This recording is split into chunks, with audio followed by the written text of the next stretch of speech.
Hello மக்களே, welcome to SP cinephile YouTube channel. நீங்க பார்க்க போறது இன்னைக்கு நெட்ஃபிளிக்ஸ்ல ரிலீஸ் ஆன தம்முடு அப்படிங்கிற தெலுங்கு படத்தோட ரிவ்யூ தான் பார்க்க போறீங்க. இந்த படத்துல நிதின், வர்ஷா பொல்லாமா இவங்க நடிச்சிருக்காங்க. இந்த படத்தை டைரக்ட் பண்ணவர் ஸ்ரீராம் வேணு. இப்போ இந்த படத்தோட ரிவ்யூக்கு போறதுக்கு முன்னாடி என்னோட சேனல் இப்பதான் ஃபர்ஸ்ட் டைம் பார்க்கறேன், சப்ஸ்கிரைப் பண்ணி சப்போர்ட் பண்ணுங்க. வாங்க இப்போ மூவிக்குள்ள போறோம். படத்தோட கதையை பொறுத்த வரைக்கும் ஒரு ஊர்ல ஒரு ஃபேக்டரியில பாம் பிளாஸ்ட் நடக்குது. அதுல இருந்து வெளியாகிற அந்த கெமிக்கல்னால நிறைய பேர் இறந்துடுறாங்க. இந்த ஃபேக்டரியோட ஓனர் தான் படத்தோட வில்லன். அவரு கவர்மெண்ட்டை காசு கொடுத்து விலைக்கு வாங்கி அண்ட் அங்க இருக்கிற மக்களுக்கு எல்லாம் நிவாரணமா கொடுக்குறேன் அப்படின்னு சொல்லி சில அமௌண்ட் எல்லாம் கொடுக்குறாங்க. ஆனா மக்கள் ஏத்துக்காம போராட்டம் பண்றாங்க. அந்த ஃபேக்டரிக்கு எதிராக ஏதாவது ரிப்போர்ட் வந்ததுன்னா அவருக்கு பிரச்சனை ஆகும் அப்படின்னு கவர்மெண்ட் ஆபீசர்ஸ் எல்லாத்தையுமே வந்து மிரட்டுறாரு. ஸோ அதுல ஒன் ஆஃப் த கவர்மெண்ட் ஆபீசரா வரவங்க தான் படத்தோட ஹீரோ நிதினோட அக்கா. இப்ப ஹீரோவை பத்தி சொல்லணும் அப்படின்னா அவருக்கு ஆர்ச்சரியில கோல்டு மெடல் வாங்கணும் அப்படிங்கிற மாதிரி தான் ஆம்பிஷன். ஆனா அவரால் அச்சீவ் பண்ண முடியாது. அது ஏன் அப்படின்னா சின்ன வயசுல இவரால் அவங்க அக்காவுக்கு ஒரு பிரச்சனை நடக்கும். அதுக்கப்புறம் அவங்க அக்காவை இவர் மீட்டே பண்ண மாட்டாரு. ஸோ அந்த மீட்டிங் நடந்தது அப்படின்னா இவரால் ஃபோக்கஸ் பண்ணி அந்த கோல்டு அடிக்க முடியும் அப்படின்னு இவர் நம்புறாரு. அண்ட் இவர் கூட இருக்கிற வர்ஷா பொல்லாமாவும் நம்புறாங்க. இப்ப இவர் அவங்க அக்காவை தேடி போகும்போது அவங்க அக்கா இந்த வில்லன் கிட்ட இருந்த ஒரு ஆபத்துல இருக்காங்கன்னு தெரிய வந்து அவங்கள காப்பாற்ற முயற்சி பண்றாரு. அந்த முயற்சியில இவர் வின் பண்ணாரா இல்லையா அப்படிங்கறது இந்த படத்தோட மிச்ச கதை. இது ஒரு ஆக்ஷன் ஜானர். இப்ப இந்த படத்தோட பாசிட்டிவ்ஸ் நெகட்டிவ்ஸ் பார்க்கலாம். எனக்கு முதல் பாசிட்டிவா இல்ல ஒரே பாசிட்டிவா தோன்றது இந்த படத்துல சில ஆக்ஷன் சீக்வன்ஸ் வந்து நல்லா இருந்தது. படம் முழுக்க ஆக்ஷனா இருந்தாலும் அண்ட் நம்ப முடியாத ஆக்ஷனா இருந்தாலும் சிலதெல்லாம் பார்க்கும் போதே ஓகே கொஞ்சம் பிரம்மாண்டமா எடுத்த மாதிரி இருக்கும்ல. ஸோ அந்த மாதிரி ஒரு விஷயத்துல ஒரே ஒரு ஆக்ஷன் சீக்வன்ஸ் நல்லா இருந்தது.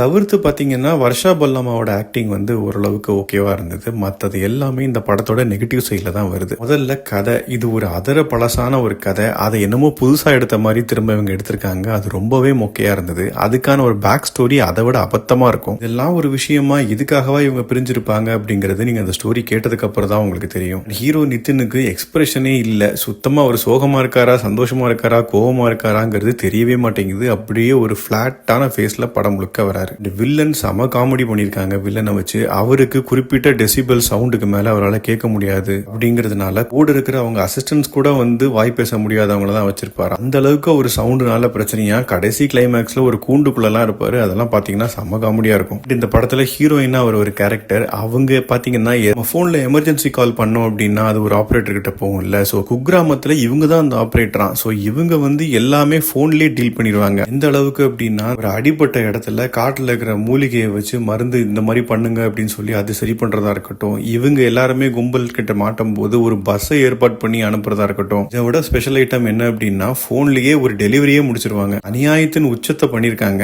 இதெல்லாம் டைரக்டர் என்ன யோசிச்சு எடுத்திருப்பாரு அப்படின்னே புரியல. நம்ம பாக்குறவங்க அவ்வளவு முட்டாளா என்ன அப்படிங்கிற மாதிரி தான் இருக்குது. சிஜி ஒர்க்கும் ரொம்ப மோசம் அண்ட் கிளைமேக்ஸும் பாத்தீங்கன்னா ரொம்ப காமெடியா இருக்கும். ஸோ இந்த படத்துல எனக்கு பாசிட்டிவ் அப்படிங்கறது வந்து நான் தேடி தான் சொல்ல வேண்டியதா இருக்கு. தவிர நெகட்டிவ் சொல்ல சொன்னீங்கன்னா நான் ஒரு 2 மணி நேரம் கூட நான் சொல்லுவேன். ஏன்னா படத்துல இருக்கிற 2.5 மணி நேரமும் நெகட்டிவ் தான். இதுக்கு மேல நான் ஓவரால் அந்த படம் எப்படி இருக்குது அப்படிங்கறத நான் சொல்ல விரும்பல. நான் சொன்ன நெகட்டிவ்லயே உங்களுக்கு புரிஞ்சிருக்கும். அண்ட் இந்த படம் தமிழ் டப்பிங்லயும் அவைலபிளா இருக்குது. இப்ப நான் சொன்னதுல உங்களுக்கு சுத்தமா நம்பிக்கையே இல்லை அப்படின்னா நீங்க பாருங்க. பார்த்துட்டு உங்க ஒப்பீனியன் என்ன அப்படிங்கறத கமெண்ட் செக்ஷன்ல சொல்லுங்க. அடுத்த ரிவ்யூல சந்திக்கிறேன். Bye, take care.